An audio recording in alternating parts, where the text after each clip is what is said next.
and welcome to Lunchtime Detroit Lions Talk, brought to you by Detroit Lions on the Prowl and Lions that Unite. Today, it is Tuesday, man. It is Tuesday, March the 8th. Man, this is rolling along. The off season is getting hot and heavy.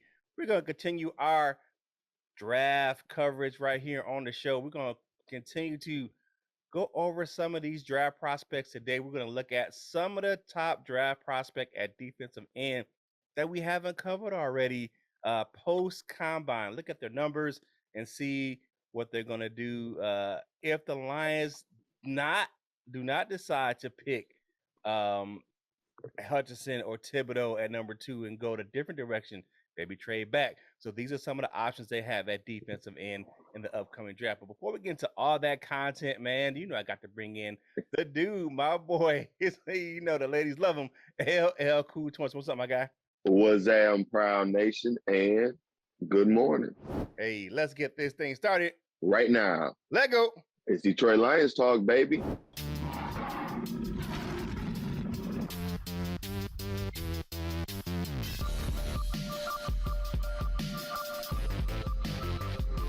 We're going to get up, and on the way up, we're going to bite a kneecap off. Yes, sir. We in the deep. All right, everybody. Welcome back to the show. How we starting this one off today, Curt? All right, we're going to talk about these defensive end prospects. We're kind of previewing right now. Now, they know the Lions have the number 2 overall pick, and the consensus for most of the mock drafts is that they're going to take Aidan Hutchinson because the Jacksonville Jaguars are not going to take Aidan Hutchinson. They're going to take an offensive lineman to protect Trevor Lawrence. But if they do not take Aidan Hutchinson, there's some ways they can go. They can trade back, or they could take Kayvon Thibodeaux, which we have a divided fan base saying take him, don't take him. He doesn't have a good work ethic. Some people are saying, no, that's not it. There's a lot of things going on with him. Not Thibodeaux. We're not going to go into deep profile on him today, but just a kind of overall on him. He had ran a good 40 at the combine, and he had 27 reps on the bench press. But he didn't work out on the field drills, and he gave a reason that he wanted to do both the defensive end and the outside linebacker drills at his pro day. Take it for what it's worth, but that's what happened at the combine with Kayvon Thibodeaux. He is an option for the Lions at number 2, but we're not going to delve deep into him today. But there's a couple of other guys. You got Boye Mafe, who tore up the doggone Senior Bowl and the combine. And then we got Jermaine Johnson, the second, man. That guy really, really showed out at both the combine and the Senior Bowl as well. Then we got the guy who kind of a dark horse guy who may be around in that, late first round, early second round. This is the guy, our guy over there at what do you call that? Luke G's Field Review, George Karlaftis out of Purdue. This guy, he's put up some pretty good numbers at the combine. Very good numbers, not elite, but very good numbers at the combine. Did very good in the vertical and his broad jump. We'll dive in deep in those guys, him and a little bit his numbers. And then, of course, we got the other Michigan defensive end who may be around if we decide to trade back, and that's David Ojabo. Like my man Gus Johnson said, Ojabo. Gus Johnson. He's a Detroiter as well, but that's how he says his name. He had a great season, but these are some of the options that the Lions have at number 2, or if they trade back and look at some of these other guys, if they're not at number 2, not picking at number 2, they're trading back because there's a lot of teams right now thirsty for a quarterback, thirsty for other positions, and the Lions holding the cards at number 2 to saying, hey, come on, get this pick, and we can get these picks from you. What do you think about some of these guys, my man? I like the prospect. I've been mentioning that I trust our coaching staff, so I'm okay with if they stay at 2 or trade back. And a part of the reason why is because it's a whole lot of talent. We have, at least in my mind, we have a glaring need at pass rushers. And shout out to Coach Mike Jones, like you said yesterday, you can never have too many of them. So I like the options. Like you said, Boye Mafe probably helped himself the most. He had an outstanding Senior Bowl, got his name being talked about. And now after the combine, his name is ringing even more bells. And I always think it's dope that whenever you have a name that's hard to pronounce and everybody's saying it, I think that's what's really dope about it. So shout out to him. I think he really helped himself. I've been hearing about, I don't really know how to pronounce it, but George Karlaftis. I've been hearing about him for a while. So it's good to see that, you know, he can actually add some things to his tape. And that's all of these guys that we mentioned, they have outstanding tape, and I believe they help themselves, if it's possible, help themselves even more during the combine. Yeah, definitely. All right. So speaking of Coach Mike, he's not with us today. My man had a work commitment, so we're gonna hold it down for you. Me and my man LL gonna hold it down for you today. But if you like the content, man, like the video, share the video, comment on the video, all of these things help us get this content to more Lions fans just like yourself. We're on that march to 4K. So get on the bus, Gus. Get on this train, Wayne. Get on this ride, Clyde, and go ahead and hit that subscribe button if you haven't done so already. Now, the family discussion topic for today, before we even break these guys down, who do you think, or what do you think the Lions should do? You know, give your thoughts on these players, because we're gonna break them down. How you, excuse me, give us your thoughts, and you know how we do it. We pick 6 of these things and read them on the next show for the comment card. So give us your thoughts on the players that we're gonna profile today. All right, LL, you got a couple of guys up first, man. Who are your 2 guys that kind of like, there's some draft prospects that kind of really had a good season and really did themselves some justice at the combine? Yeah. Well, the guys that I have for today, starting out is Jermaine Johnson II, a rangy, lengthy pass rusher from the great state of Florida. Well, do people still call it that? Now that Florida's all crazy and stuff. But out of Florida, I won't say the great state no more. But yeah, he put up a pretty dazzling combine. He finished with a RAF score of 9.86. Jermaine Johnson goes 6'5", 254. He had 34-inch arms and ran a 4.58. Even one of NFL.com, I believe it was, they gave the player comp of Max Crosby. So you know, yeah, if you thought Max Crosby had a pretty decent year this year, however it's been going, maybe this is a guy for you. I like him. A lot of the Florida State defenders usually do pretty decent in the league. Not saying that he's going to be, you know, not saying that is going to tell his story, but I believe that this is a good option for us. All of these guys that we're going to talk about, I honestly like. In my mind, I say teams, you know, like great defensive teams. So like this is one of the guys. If he's around and the players that they wanted is already gone, I don't see a guy like this making it past Baltimore or something like, you know, or maybe like Pittsburgh or something like that. But Jermaine Johnson II, coming out of Florida State, man, looking to wreck shop off the edge. He had a pretty decent season. He had a real good season. We talked about him a little bit earlier, and like we've been saying this whole morning, the combine did nothing but help them immensely, if that's possible. Next up, we got the other guy out of Ann Arbor, and that is David Ojabo. More of a speed rush option. Aidan Hutchinson was more the power rusher. David Ojabo was the speed rusher. They gave a player comp for David Ojabo of Cliff Averill. I kind of thought that as well. David Ojabo goes 6'4", 250, 33.5-inch arms, ran a 4.55. I think that was pretty damn nice, if you ask me. So I've heard some negative things. They tried to ask the question, was his productivity a causality of his skill, or because they had Aidan Hutchinson on the other side? It might have been a combination of both. Honestly, I mean, of course, you know, if you have another great defender, a great pass rusher, a great defensive lineman, you're gonna slide to his side. But however it goes, he did the job that he was supposed to do. He could have been the offensive line could have slid to Hutch's side the whole season, and David Ojabo didn't produce, but he did. So, you know, he had an outstanding combine as well. He had he had a relative athletic score of a 9.91, pretty damn good. Ran well, plays great. I really like him. Another guy that I really wouldn't mind having if we do trade back.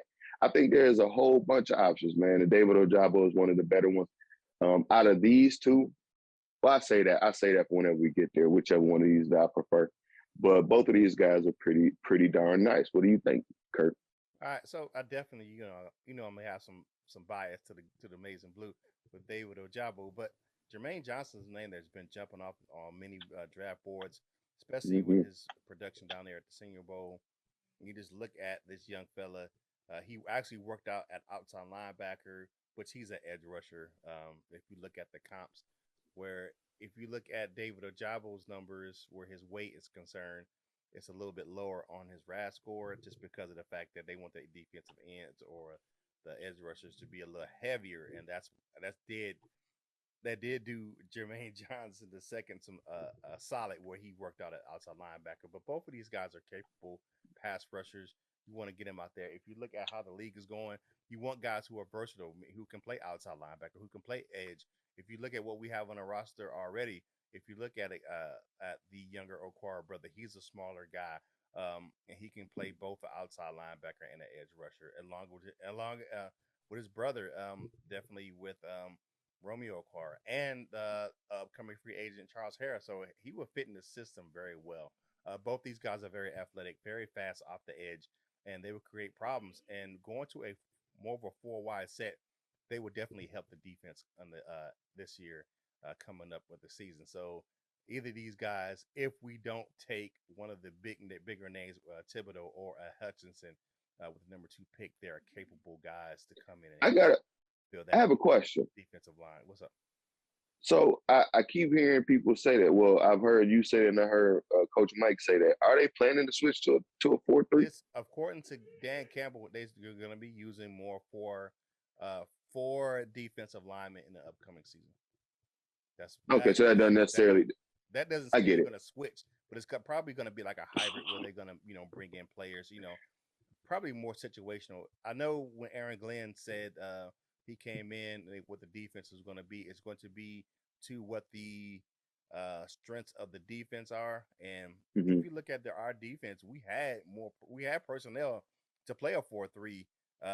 We tried to make guys outside linebackers that were pretty much edge rushers. Romeo Carr is an edge rusher. You kind of push him out there at the defensive end, especially Trey Flowers. Trey Flowers is not an outside linebacker; he's a defensive end, and I think I honestly, I like my in that type of a style of defense in the 4-3. I'm sorry, in the 3-4. I honestly like my edges going forward. Like I understand. Like I guess it's a skill to have to send them out in the zones and things like that. But right, I want them going forward. So that's yeah, I think and some of the I think it's what they're going to do. That's why they're doing that. They want more pass rush. They want more quarterback hits, and I think it's why they're switching to them more of a D4 man defensive fronts. I think it's going to be a hybrid. It depends situation. They may play a 3-4-1 down and play a 4-3 the next. Um, right. but you know how I go. Hey, if you want to get yourself some Lions gear, go on to fanatics.com. They're having a big sale right now. And if you want to get yourself some Prowl Nation gear, like my man LL Kutos rocking that MCDC sweatshirt right there, go over to Oh, it's crooked. lionsontheprowlshop.com and get yourself some gear. Man, we really appreciate you getting that gear and representing the show out there in the public, man. You got your What Up Doe shirts and all those great items over there at lionsontheprowlshop.com. And if you want to check us out on different platforms, go over to Lions Nation Unite, man. We have a good time over there. You can catch this show right over there in the app. You don't have to leave the app. You can catch all your favorite content creators right there in Lions Nation Unite and hang out with the crew.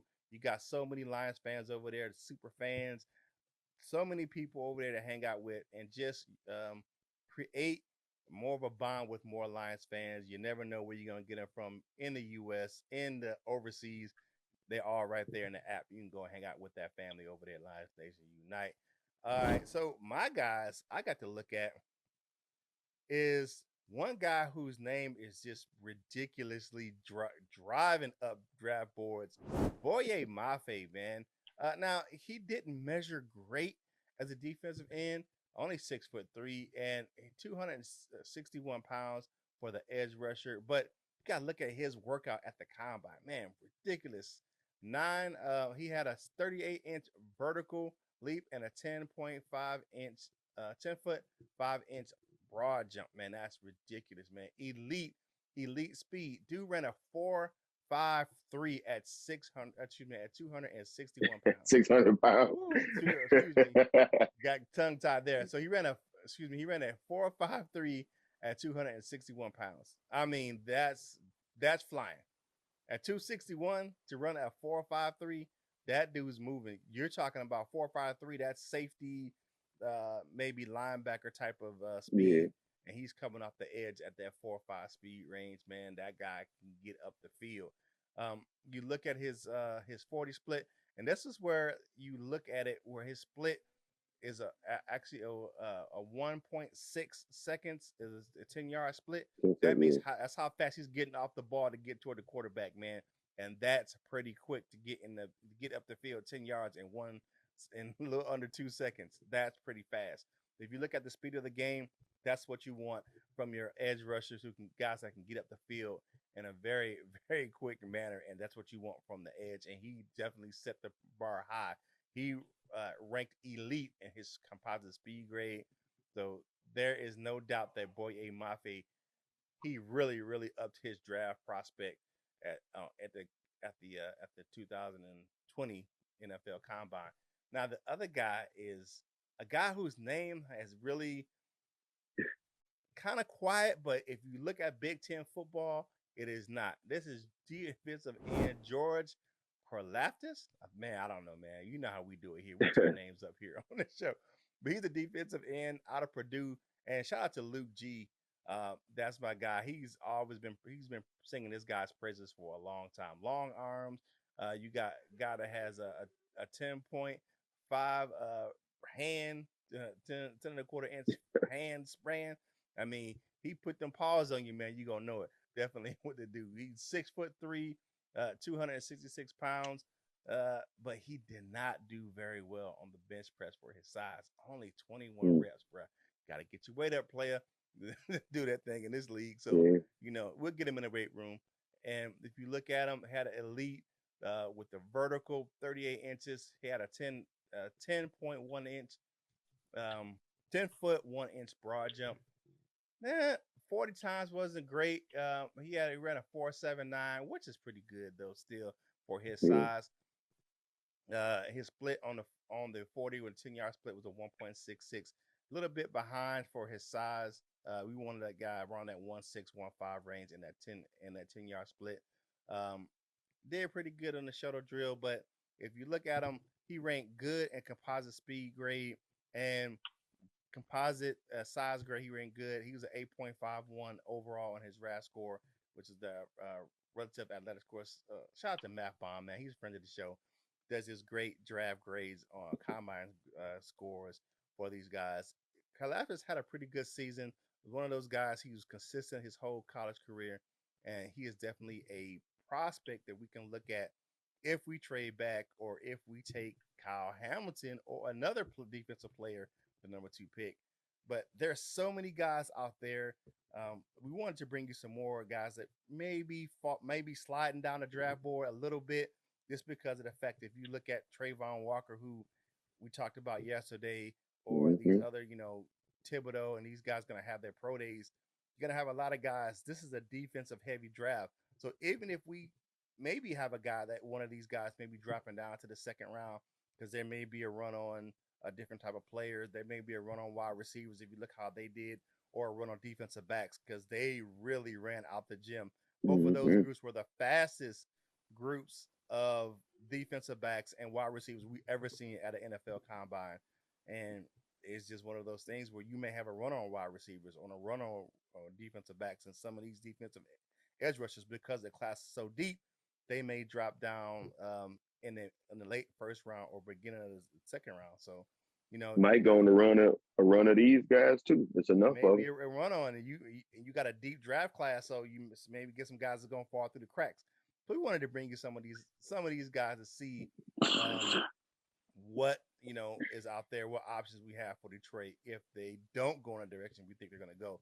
So of these guys, my man LL, who would you pick as, this is my guy, I'm going to take this guy if he's available, say at the late, maybe pick 32 or pick 34 for the Lions? At pick 32 or 34, I'm also going to go with who's most likely to be there. Mm-hmm. So I'm going to go with Boye Mafe. I believe that he'll probably still be there. Of the four, I probably like Jermaine Johnson the most. Like I feel like he probably has the, in my mind at least, the highest chance of being great, I guess, or I guess the best chance of being the best of these groups. Yeah, perfect. He has the highest ceiling of these guys. And that's not to say, you know what I'm saying, his ceiling might be, you know, just to give a number 10 feet, and some of these guys' ceiling might be 9.5 feet. So it's not to say that he's that much better. But I like Jermaine Johnson the most, but who I think will be there at that pick will probably be Boye Mafe. And I don't think that I take either of these guys, honestly. I believe, at least in my mind, we are at a point where any player that we're going to draft is going to help. Because that's just how talented this draft is, and that's just how good our coaching staff is. But to answer again, at 32 or 34, I'm looking at Boye Mafe. All right. 32 or 34, I would have to agree with, I think Boye Mafe definitely will be there. I think the other guys, their draft status, I think has vaulted them up higher on a lot of people's draft boards after the combine. So I don't think these guys will be there. You may have a run of defensive ends, maybe that in the middle or the very end of that second half of the draft. You know, they're at a premium right now. So you may even get some guys that we haven't even mentioned yet. That that may be still out there, but Boye Mafe, I think he will definitely be there. I don't see guys like Trayvon Walker or some of these other big name pass rushers being there at the end of the first round. Hey, thanks for checking out the content today right here on Detroit Lions on the Prowl. You're home for Detroit Lions news and rumors, man. And you know how we get down. If you want to subscribe, go ahead and subscribe to the channel. Subscribe to the channel. Go ahead and click that subscribe button, like the video, share the video, comment on the video. All of these things help us get this content to more Lions fans just like yourself, man. I'm having a rough day with this tongue today, boy. That whooping by behind, but we're gonna get through this thing today. All right. Definitely. If you want to check us out on different social media platforms, go ahead and follow the crew on Instagram, TikTok, Facebook. We are on all those platforms, so go over and check us out, man. Get some behind the scenes and see this about our everyday. I post those vacay pictures, showing me having some fun with the family, or just behind the scenes of what we do right here in Detroit Lions on the Prowl. So now it's time for what, my man LL? It's Curt's favorite segment, the comment cards. Of course, leave us the comments. Join the family topic discussion or the family discussion topic. Leave us comments. We'll pick 6 of them to be read during this segment on the next show. But starting out, who do you have on your comment card, Curt? We got the gold member Turner C. Burley holding it down. He said, "I can't wait till free agency starts so I can see who we get. Then I have a better idea of what we are doing, what we going to for in the draft." I had to read it like he wrote it. So yeah, free agency frenzy is going to start real soon, and we're going to have some good shows with that next week. Right. Thank you for that, Turner. John Robinson says, friend of the show, John Robinson says, I mentioned David Skinny Legs to Smoking Jeremy, and he thought I was crazy. I told him Coach Mike said it first. Shout out to Coach Mike. Yeah, it was actually your boy. But shout out to my guy Smoking Jeremy, man. I be checking him out. Check him out on Facebook. I don't know if he does it every day, but he's on at 7:00 usually on Facebook Live. But and I wasn't saying that his skinny legs was going to be a bad thing. I just don't trust him. Like if you see a guy that big and his base is just so small, but maybe it won't matter. Yeah, I feel you on that. All right, Cap Ice Cold, my dude. All right, what I learned from this combine is that some of the combine doesn't match some of the game film. Let's not be completely fooled. I get that you get workout warriors that can work out all day, but when you put the film on, it just doesn't match up. I hear you 100%, Cap Ice Cold. You got guys that are going, that they be like, hey man, they can get in the gym, they can run all the drills and everything like that, but you put that game tape on, you're like, where is this guy? This guy's not the same dude. Right. I mean, I guess the best thing about it is that a lot of the names that you hear also have pretty good tape. It's those guys. There was a lot of those record-breaking guys, like those super duper fast wide receivers and super duper fast cornerbacks that a lot of people may not have ever heard of. Like it was one guy, I think he's like 6'5" or something, around like a 4.28. And that's like his, there people are talking about him, but from Baylor, yeah. yeah. No, I don't. It may not even be from Baylor. Like I can't remember where. I don't think he's from Baylor, but I don't. Not to disrespect him, but I think maybe he may be one of those guys where his tape may not match his combine numbers. But either way, you know what I'm saying. Figure a way to make the workout match the tape. Okay, yeah. Oh, you talk about Tariq Woolen out of Texas San Antonio. I think that is. Yeah. Is he tall? Like he big, 6'4", 6'5", something like that?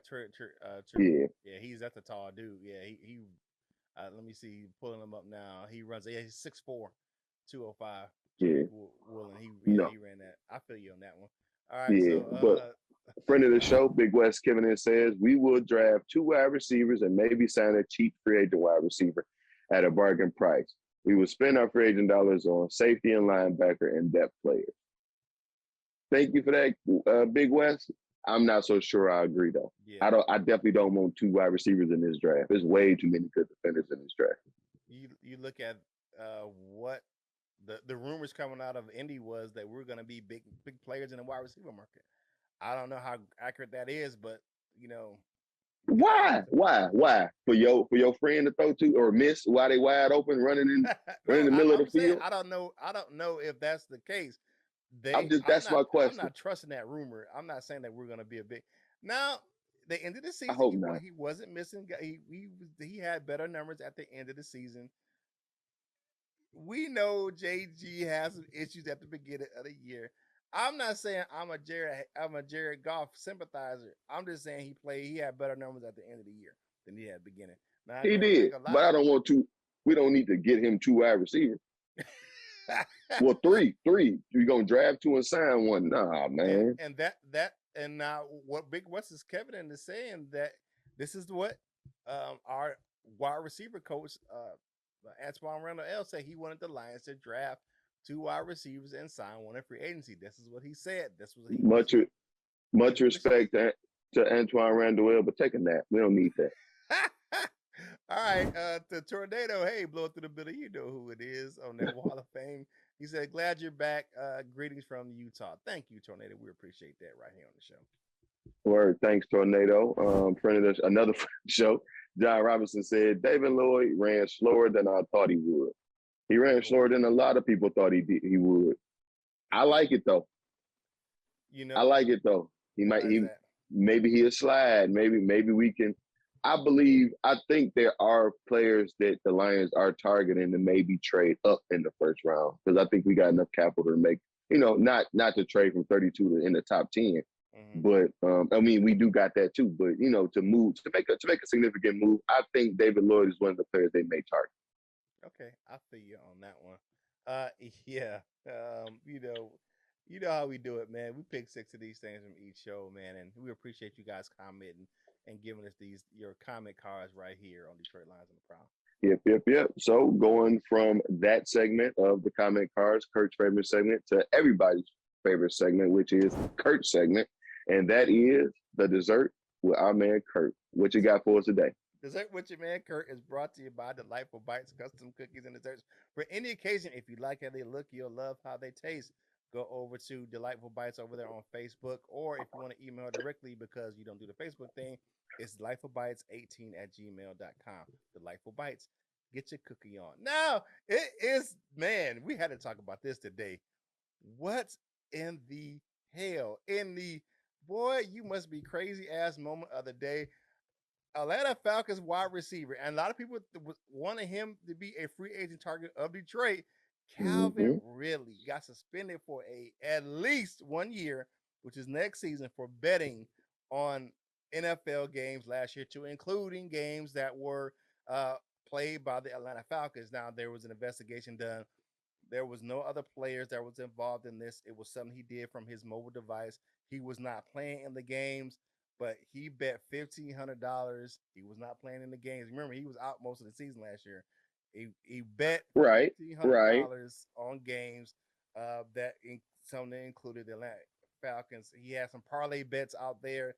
$1,500 cost him $11 million because he's gonna be out sitting on the bets next year. I mean, this is something that's not new. We've had this thing, this discussion of being betting on NFL games. You cannot do that. We're going back. Look at how long it took Alex Karras, one of our great players in the NFL and on Detroit, to make the Hall of Fame because of his betting scandal he had when he was a player. I mean, he basically got blackballed from the league because of he was betting on games back in the day. You cannot bet on NFL games, man. Bet basketball, bet college football. I mean, bet tiddlywinks, shooting craps. I don't know what you're gonna bet, man. Blackjack. If you can find something else to bet on besides NFL games, I'm just saying, man, that doesn't make any sense. But I will say this: there is a definite what do you call that? Now I know it's an integrity of the game type thing where people don't want the players to be, when you shave points or anything like that, and you want to keep the game in integrity, but there needs to be a better guideline and punishment for some of these things that people do in the league, right? If if it's warranted and the person is found guilty of it, you can't have a domestic violence penalty be less than gambling. You know what I'm saying? It has to that has to be more. You know what I'm saying? Or if you're gonna sit a guy at least a year for gambling, it should be the exact same. I mean, like that's a you know what I'm saying, conduct off the field is conduct off the field. It should match, you know what I'm saying? The penalty should match what the person did. You can't have that. But now I'm not saying that he deserves less, because that is a serious offense, because you can start a whole thing where you can get the integrity of the game, comes into question if you have players betting on games. But I'm just saying, NFL, get your mind right as for some of these punishments as far as that's concerned. But I mean, that's got to be one of the dumbest things I've heard. Man, why are you out here betting on your phone? I mean, come on, man. You can be betting, period, on NFL games, but why you? That's surprising. I mean, digital footprints are the most trackable things to happen nowadays. Right. I think it's ridiculous. I mean, not to say, I think the disparagement between penalties is ridiculous. Like you said, some guys is, not to go over it all, but some guys get to, or not get to, but are out here, being participants in domestic violence, if that's how you say it, and getting to continue playing in that season. You know what I'm saying? A couple of guys got suspensions knocked down, reduced, however you want to look at it, but not this guy for betting on games that he wasn't a part of. I understand, like you said, it's all in the name of the integrity of the game. But like, semi-facetiously here, like whoever levied these penalties, like I wonder what his mama think. Like when she was looking at this like, oh, he got a year, but I'm saying, like, you don't really care about them guys who be beating their wives, who want to do all this crazy stuff with women and all this other stuff. So, I mean, yeah, and like you said it best. NFL need to get your act in order. I mean, you look at what's going on in Dallas right now. You're looking at what's going on in Washington with the cheerleaders and these toxic environments, and you looking at what the NFL is kind of just have this hands off or type of, we'll let these independent investigators, you know what I'm saying? And I just don't think it's right. I just don't think you have to make sure that those penalties match, you know what I'm saying, and protect the integrity of the game, but it's all about the shield, and you saying it's all about the shield. The shield's looking pretty tarnished if you letting I thought you was gonna say something else. you're looking kind of tarnished if you're letting toxic environments against women stand. So you have to be better than that, NFL. He gets what he gets, and that's what it is. But the people who, especially people like Dan Snyder, who are creating toxic environments for the women that are supposed to be representing his football club in the public eye, how is he still an owner? I'm just saying, how is he still an owner? All right, so but that's your dessert with your man Curt, brought to you by Delightful Bites. custom cookies and desserts for any occasion. If you like how they look, you'll love how they taste. Delightful bites. Get your cookie on. Now it's time to go on over to this walk of fame. The wall of fame, baby. Let's get this thing going. We got Detroit Drew in the building. Sage Surratt Roberts, you know what I'm saying? He ain't 1801. Everything King is in the building. Smoking Jeremy be holding it down. Go over and check him out. Kneecap Biters. Kneecap Biting with Smoking Jeremy over there on Facebook, man. He does his thing. On the silver rooms, we got Shannon Peck, John Martin, Jason Portis, and Gold Lions.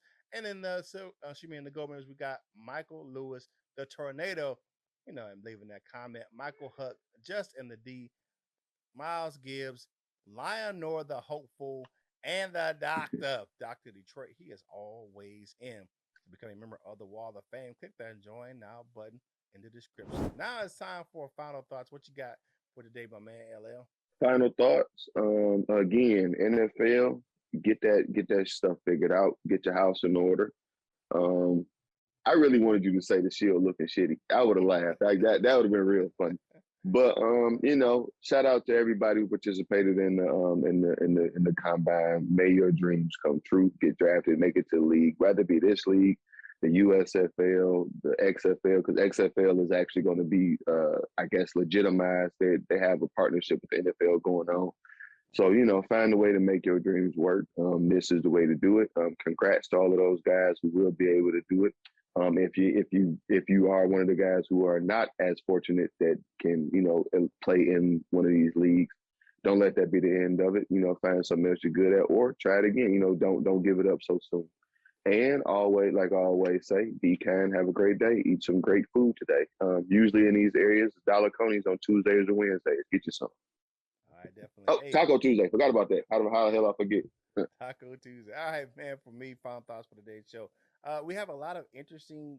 It still hasn't been settled on what the Lions are going to do with the number 2 pick, but we wanted to give you guys some options of what if we don't get the big name at number 2, if we decide to move that pick, we have options out there, and we're going to keep going through these positions of need as we get closer to the draft, and we're going to pick up free agent frenzy because y'all know free agency starts next week, man. The tampering period starts on Monday, so we're going to see some deals coming on Monday.